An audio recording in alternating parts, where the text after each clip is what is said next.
A ja sobie hoduję gołębie w Czemiernikach nad moim stawikiem.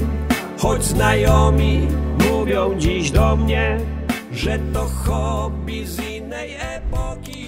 Witam serdecznie w Czemiernikach, w hodowli polskich gołębi dalekodystansowych Military Rogala. Czas szybko leci, mamy już prawie połowę grudnia. Kończy się okres pierzeniowy u gołębi. Samczyki są oddzielone od samiczek i tak jak co roku między 20 a 25 lutego ponownie puścimy gołębie w pary. Ostatnio miałem sporo telefonów, dzwonicie i mówicie, że bardzo mało mówię na temat prowadzenia hodowli, na temat przygotowania gołębi do lotów dalekodystansowych, tak jak to robią inni hodowcy. I dzisiaj chciałem się krótko do tego odnieść tematu i powiem w ten sposób. Hodowla gołębi kiedyś to było hobby. Dzisiaj to hobby przerodziło się w sport gołębiarski. Sport gołębiarski, w którym jest bardzo dużo zazdrości, nienawiści, bardzo dużo jadu. Sami wiecie, jak to jest w tym naszym sporcie. A z drugiej strony jest to wszystko postawione na głowie. Mianowicie jest tak, że dany hodowca zdobywa jakiś tytuł mistrza oddziału, mistrza okręgu, czy mistrza Polski, czy jakieś wysokie miejsce w Polsce. Kilka dni później siada przed kamerę i ze wszystkiego się tłumaczy, jak on to prowadzi od poniedziałku do niedzieli swoją hodowlę, co daje w poniedziałek gołębiom na śniadanie, co daje na obiad, co daje na kolację, ile godzin gołębie trenują rano, ile wieczorem, od której godziny do której, i z całego tygodnia tacy hodowcy się spowiadają. Czegoś takiego, słuchajcie, nie ma w żadnym innym sporcie.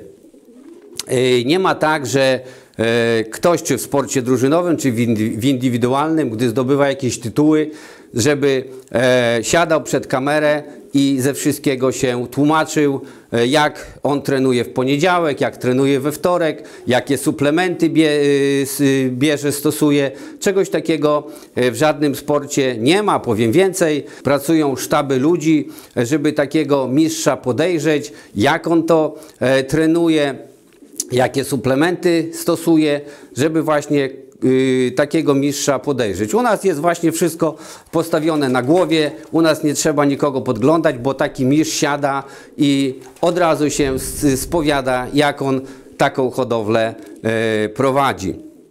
Ja, żeby właśnie unikać takich właśnie tematów na temat prowadzenia hodowli, staram się o tym nie mówić, ponieważ uważam, że jeżeli ktoś ciężką pracą i metodą prób i błędów doszedł do jakiegoś sukcesu i faktycznie ma jakieś sposoby, żeby dodatkowo te gołębie zmotywować, czy jakoś te gołębie fajnie prowadził, on nigdy tego na takim filmiku nie zdradzi.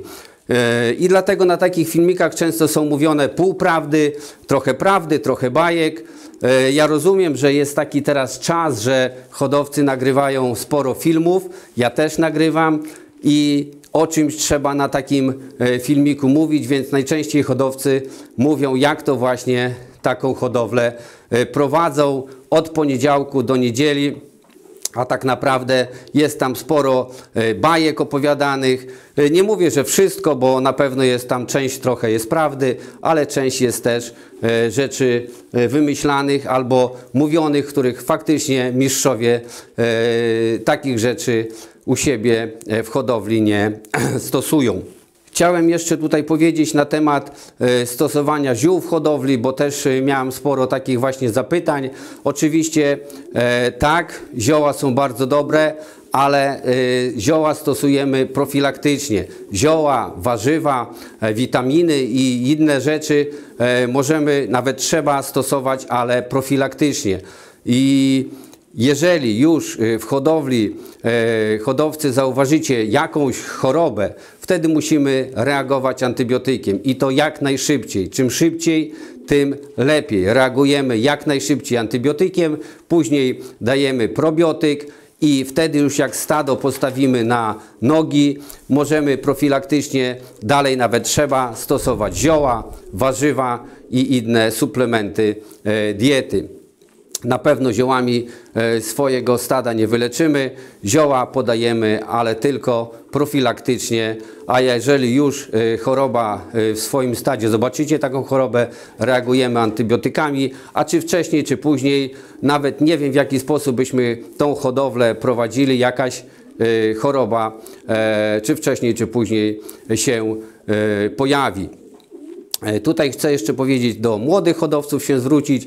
Dzisiaj macie o tyle lepiej, że jest internet, można sobie w internecie wiele rzeczy zobaczyć, na jakie choroby gołębie najczęściej chorują, czym się dana choroba objawia, jakie są objawy takich chorób, czym się leczy, to wszystko można w internecie zobaczyć, można też dopytać lekarza weterynarii.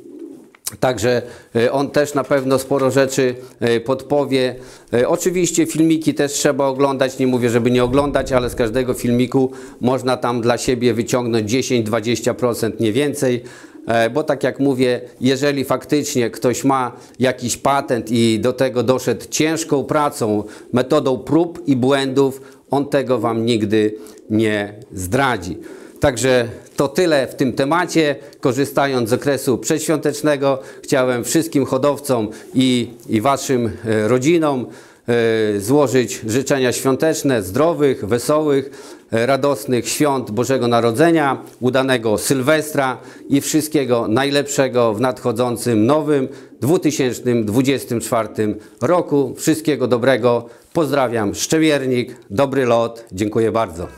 I gołębią pocztą do nieba ślę jak dawniej ludziom życzenia.